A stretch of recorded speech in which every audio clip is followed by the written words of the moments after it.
Alright, you guys, welcome to my very first WWE review for JWU Universe's channel.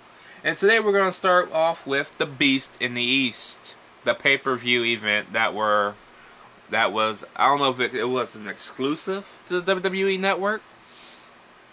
It probably was, I just wasn't paying attention to it. But yeah, I used to have wrestling channels. I had 2 wrestling channels back in the day. Both of them weren't very successful, so I stopped doing them. So I figured, why not try it here, since I got a couple of requests to do WWE stuff. And here's what I'm going to do. I'm going to mainly focus on the WWE Network stuff, like Beast in the East, and the pay-per-views. I'm not sure if I want to review weekly stuff. Maybe NXT, since it is on WWE Network. But I know all pay-per-views and stuff like that, I probably will end up doing, depending on how they do.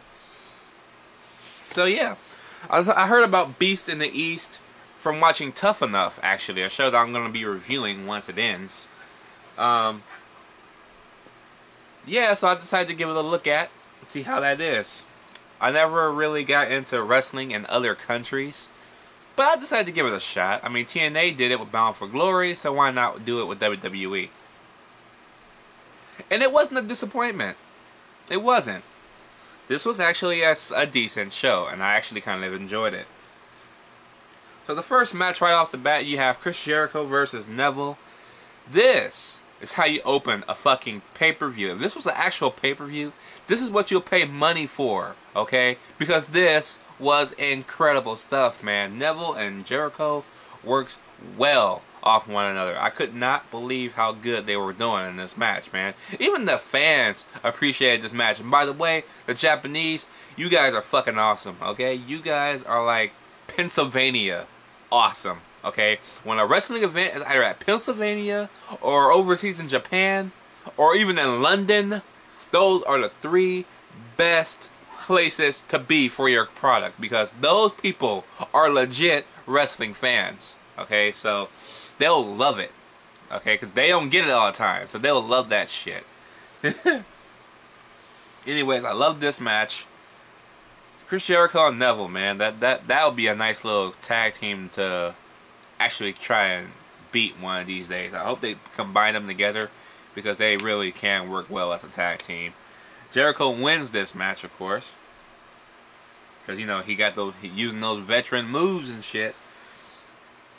Next up, we have a triple threat for the Divas Championship with Paige, Tamina, and Nikki Bella. Here's the thing. Watching Tough Enough, Paige has really grown on me, because she takes her job very seriously. And that is the type of Paige I wanted to see since the Paige and AJ Lee storyline feud. That was good shit. Paige don't fuck around. You have earned my respect, woman, because not only do you know how to fucking wrestle, you make everybody else look like shit. Tamina should have been the new Beth Phoenix. Tamina, to me, is one of the underrated women wrestlers. I don't know why WWE doesn't use her. They didn't use her brother right as well when he was there. Sim Snuka, formerly known, I think, as Domino from Deuce and Domino. I think he was Domino. He was the big one. He later revealed his name. I remember watching that live when he did that as Sim Snuka. So they didn't use him right either way. And they're not doing her the same thing either. She's getting beat left and right. She's either a heel at one point and a face in another. That's another thing with the fucking Divas division. They're heel at one point and they're face on the next week's episode. What the fuck is going on here? Okay? But that hashtag give Divas a chance kind of worked, because this match did last almost 5 to 6 minutes long. Usually Divas matches only last 1 to 2 minutes long, relevant of a piss break. That's why we always say Divas matches are the piss break matches. But this was actually a solid match, because not only did Paige do her part, Tamina also did her part. Nikki Bella, fuck the Bellas. But those 2 alone should have been for the title. Paige and Tamina, because those 2 are actual good wrestlers. Especially since Tamina comes from a good background history in the business. So, yeah. It wasn't a terrible match. I remember it, so it left a lasting impression on me.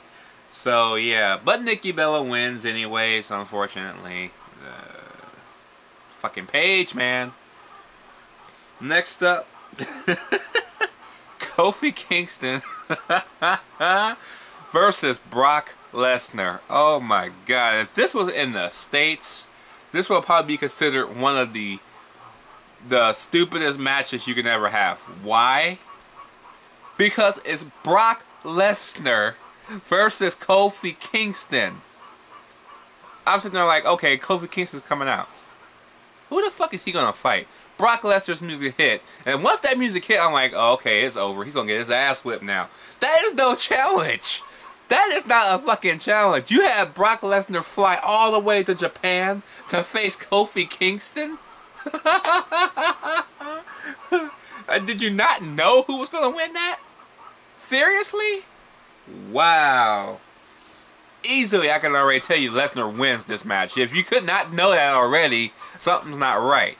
But the match was good, but it didn't have no impact because you already know as soon as that music hit, who was gonna fucking win? What the hell? WWE.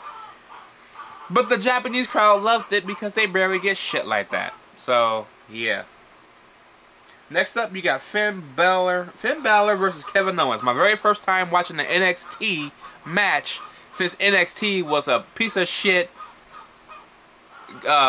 leaps and bounds, loops and hurdles bullshit segment on Raw. Remember that shit? Yeah. I always heard about Kevin Owens, but I never seen him wrestle. This was my first time seeing Kevin Owens. This was actually a fucking good match, man. This was like my second favorite match besides Jericho and Neville. This was awesome. This was for the NXT Championship as well. This was great. Great stuff. I love Kevin Owens as a heel. He works that thing like a motherfucker, and it is awesome. It is fucking awesome. I don't like the look of the NXT Championship, though. It looks kind of cheap. Like TNA cheap when they first started back in the day. So, yeah. But for the first time seeing these two wrestlers, Finn Balor gets the win. I was actually pretty surprised with what I saw. I may have to start watching NXT. I will anyway if I want to review it, right? And the final match of the night is Barrett, Kane versus Dolph Ziggler and John Cena. Not an interesting match, but it was okay. It was okay to fill the rest of the show's time because they had to have one more match. It was only an hour and 58-minute show. So, a pay-per-view that was less than 2 hours long, it was solid action, okay? I like King Barrett. Wade Barrett just makes anything look good. I don't know how he does that, but he does it. Why he's so fucking underrated in this business, I will never know. Kane, you really need to put that fucking mask back on. Okay, the khakis and the fucking business shoes ain't working for you, dude. You need that suit back. You need that jumpsuit and that fucking mask back on your face. And that fucking glove you gotta keep pulling down for some weird ass reason. Because I miss that Kane. I really do. Because this Kane right here is a complete and utter clusterfuck of a joke. Fuck this Kane. Bring back the demented demon. WWE, what are you doing with my? What are you doing with my man? What are you doing with my boy? How does Undertaker get all the most of the respect, but you're treating Kane like shit? Fuck you. I like Dolph Ziggler, but Dolph Ziggler might be leaving WWE pretty soon. His contract is set to expire pretty soon, and he does not look like he wants to renew his contract as of right now, because he's not really happy with how things are going, which is the case with most of the WWE's employees. So yeah, I will understand. I will understand, and I will follow him wherever he goes as well. I follow everybody else from their WWE runs over to either TNA, maybe ROH. You know, the TNA is looking like it's going to be in trouble too. So right now, so come this year, it probably won't even have a network. So we could be seeing the end of TNA. Maybe. Cena is typical Cena. Super Cena, and nobody really gives a shit. I don't even give a fuck about John Cena. Okay? Shit. You already know who won the match, which is Dolph Ziggler and John Cena.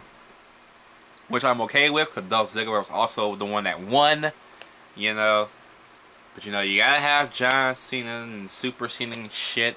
No sell John Cena, and I'm so sick of John Cena right now. Okay? I know people really want to see him as a heel. I do too, but I'm still sick of the way they have him right now. I like John Cena as a person. I don't like how they keep force feeding this Marine gimmick down our throats. Give him something new. He even recorded a heel theme. He said that himself when who interviewed John Cena? Was that Triple H? Because I remember that. It was on the WWE Network a few months back. And he said he was ready for it. But they never pulled the trigger. Why? Why? Sales can't mean that much to you. You're making new stars every fucking time. You got Kevin Owens. You got Seth Rollins. You mean to tell me your WWE World Heavyweight Champion can't sell shit over your United States Champion? Your mid-card player. Yes, John Cena is now a mid-card player. Over your top dog in the business. That you got, oh, I don't know, fucking Joey Mercury and fucking Jamie Noble guarding. They didn't know those fucking two were still in the fucking business until J&J Security was created. I thought fucking Sheamus retired fucking Jamie Noble, and here he is, still in the fucking business, still trying to whoop ass. Even Kane laughed at their asses. Seriously.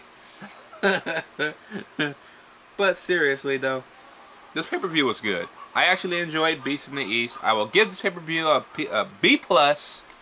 Get it? B+ player. But yes, it was a solid show, and they had some good action.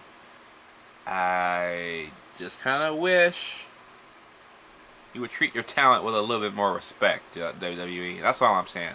Okay, as a wrestling fan all these years, treat your wrestlers with some fucking decent respect. Seriously. But anyways, guys, let me know what you guys think about Beast in the East down below. Did you like it? Did you hate it? I hope this really takes off, because I do want to talk about wrestling on a daily basis. I do got some stuff set up to review, but I want to see how this does first. So let me know what you guys think about it down below. I will catch you guys when I review the WWE 24 stuff. See you guys then.